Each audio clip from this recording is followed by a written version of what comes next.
Hey everyone, it's Brett Fleming here at Pioneer Hay Sales. Hope you guys are having a great day. Hit the subscribe button below and give us a like if you can. Today's May the 3rd. It's finally warm enough for us to get back out in the field. Uh, was really nice beginning of last week, in the middle of last week, and then it got cold. So we got down to about 48 degrees Fahrenheit or about 9 degrees Celsius as a high. Had 3 nights in a row where we had a frost advisory, and I think this morning we actually did get a frost. But weirdly, we had a frost this morning, and now it's almost 65 degrees this afternoon, and it doesn't look like it's going to get that cold here again. So today we're doing corn planting. We have ground being worked. I don't know if you guys can all see this, but behind me I got the corn planter. Right beside me there's a guy working ground. He's got his 200 Magnum with a 7-meter Heliodor Lemkin. That's kind of our tool of choice when we're prepping ground for corn and soybeans. And actually, we're planting hay today too. So we're planting 40% alfalfa, 30% Timothy with about 15% brome, and we have about 3-4% orchard grass. You might wonder that's a little bit of a weird blend, but orchard grass is incredibly aggressive grass, spreads rapidly, and if you plant too high of a population, the Timothy and the brome actually don't get stands started. They don't become an actual crop, and then all of a sudden you end up with a really, really heavy orchard alfalfa, which some people would like. We would like it too if people love the first cutting of it. That's the problem that we have is a lot of people don't want to buy a whole lot of first cut orchard alfalfa, even though it's really good, and if it's taken off at the right time, it's good. Um, yeah, so kind of lucky today. Planting corn again. As I said, my dad is 69 years old. He is working ground. My father-in-law, who's 67, is actually the one drilling the wheat, the hay in today. So my 67-year-old father-in-law is the one that's actually drilling the hay in today. And I had a friend of mine that works ground with us that was here this morning. He worked about 70 acres.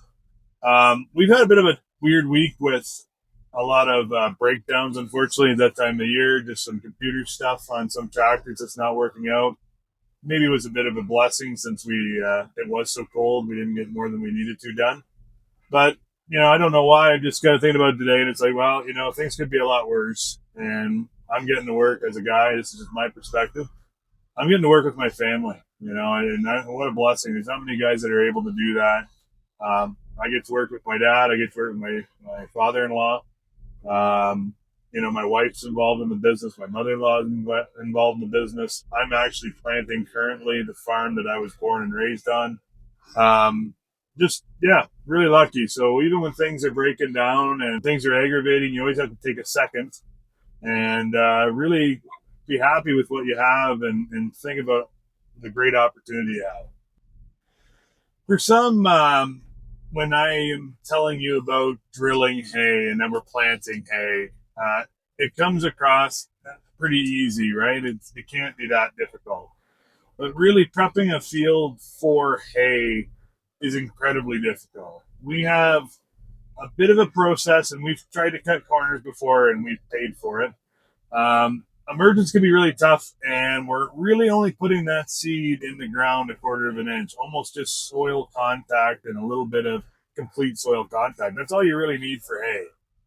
It's not like corn that I'm planting right now where we put it down 2.25 inches. Hay is really right on the top of the surface. We drill. Some people airflow when they mix it with fertilizer. So they'll mix fertilizer, they'll mix the seed together, and then they'll spread it uniformly over top of the ground and lightly incorporate it or roll it in. We have done that too. Just didn't find it was enough of a uniform stand. That's why we decided to go with the drilling aspect of it. But there is a lot of prep work when we get doing planting hay and getting ready. So the first thing we do with every field is we soil test. The main reason is we want to make sure that our pH is high.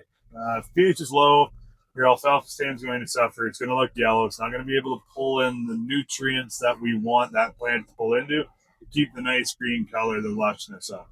So we soil test. If the field needs dolomitic lime, we're dolomitic liming it. Ideally the year before, but sometimes it is at the time of planting.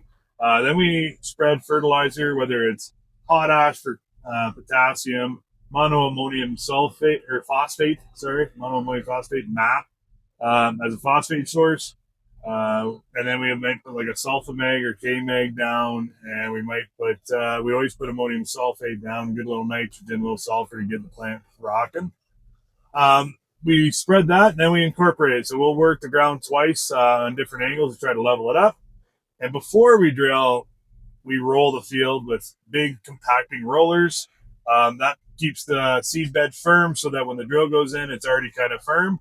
But then again, after we're done drilling, we roll it again to just keep it firm, keep it level. A lot of this is more for us as the operation, but it's also for our customers. So if we can do the right fertility, we get the right color, it will withstand a little bit more if we do get a drought or we do get too much rain. A lot of the crop is made before we've even cut the hay. So there is a lot that goes into it for that.